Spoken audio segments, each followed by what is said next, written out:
I don't know how or why, but I sort of feel like I'm doing a actor's workshop intro here. I don't know what's going on. But actually, it's on point because this week we're doing presentations.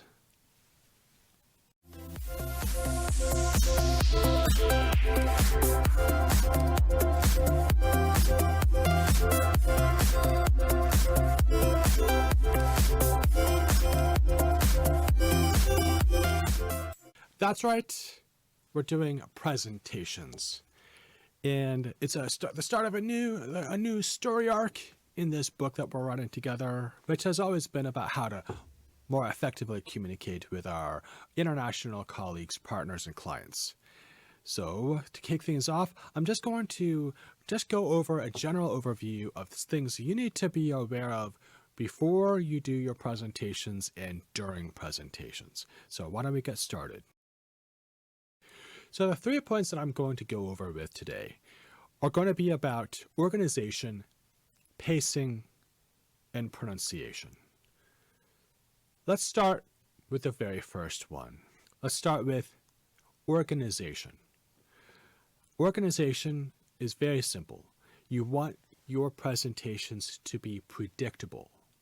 You are not trying to give a TED Talk and you are not trying to win the Golden Globes, okay?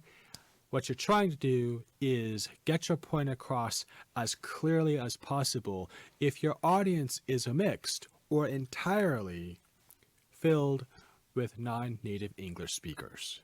So, my advice to you is go back to the textbooks and do a textbook standard presentation. I know what your instinct tells you. You've given presentations 1,000 times before, but I'm telling you, rely on standby tools for giving presentations that are clearly understood by people who may not be very confident in their listening comprehension skills. So stick to the old 3-part, 4-part, 5-part organizational structure for presentations: intro, body, and close, and Q&A. Also, once you've settled on your organization, telegraph it before and in your opening and throughout your presentation. Use all the signposting words you need to, and all the linking words you need to, and even then, try to keep it as simple and as straightforward and as predictable as possible. In my presentation, I will talk about blah, blah, blah. First, I'd like to talk about something, something, something. You get the idea. Next, I'd like to talk about pacing. Remember, these are people who are not accustomed to native speed. Don't be afraid to give yourself a little room to move between parts of your presentation. Pacing is very important. So speak a little slower than you normally would, even when you're speaking during a presentation, which is already going to be a little bit graded, but do it a little bit more so, and give yourself more pauses and breaks between important and key ideas. And so that's tip number 2.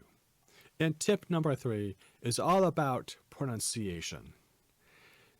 The thing about pronunciation is you need to say your words much more clearly than you normally would.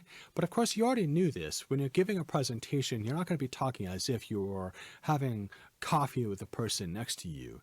You need to project and you need to make your points as clearly understood as possible. But you're going to do things a little bit more exaggerated here. In fact, the key point, the key tip I'm going to use here is emphasis. Emphasize points throughout your presentation. Not just the important ideas, but emphasize all of the key words. What are those words that are loaded with relevance, importance, energy? Emphasize those words more strongly than you would other times when you're doing your presentation. Also, emphasize names. Names of things, names of people, names of places. Emphasize those words a little more than you normally would. And finally, you want to emphasize or say a little more clearly the words that hold power. And I'm talking about verbs. Important verbs in your sentences should be said a lot more clearly and with more emphasis than you normally would in a meeting or in a presentation.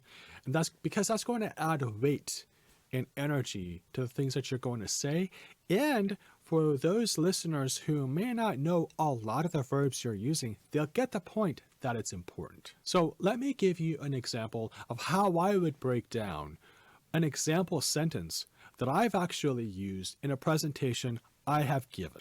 I was giving a talk a few years ago to a marketing class of university students. I needed to make the things that I said more clear because it was a wide audience. It was about, I'm going to guess about 70 to 80 students.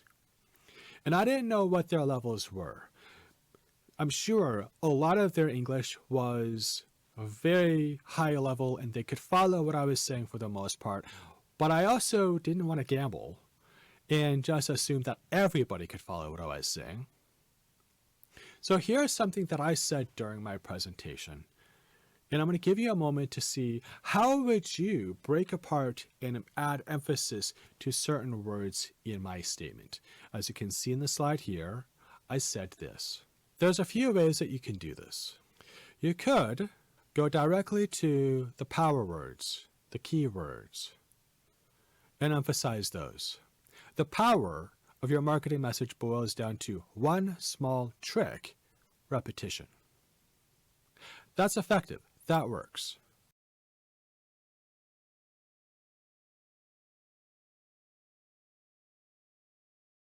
If you wanted, you could go a little bit deeper with this and use different levels of emphasis. The power of your marketing message boils down to one small trick: repetition.